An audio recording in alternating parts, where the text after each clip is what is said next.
അപ്പോൾ നമ്മൾ ഇന്ന് ഉണ്ടാക്കാൻ വേണ്ടി പോകുന്നത് KFC സ്റ്റൈലിൽ ബ്രോസ്റ്റഡ് ചിക്കനാണ്. ഈ കഴുത്ത് നമുക്ക് KFC ഉപയോഗിക്കണ്ട. ഒരു ലൈൻ ഇട്ട് കൊടുക്കുന്നത്. അപ്പോൾ ശരിക്കും ഇതിൻ്റെ മസാല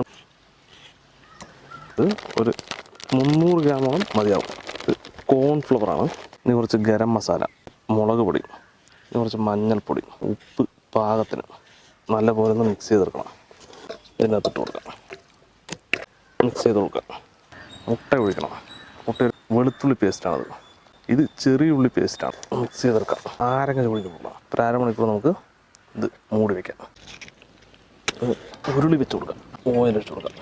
ഇതിൽ നമുക്ക് നമ്മുടെ സംഗതി റെഡിയാക്കി മാറ്റാം. ഓക്കെ.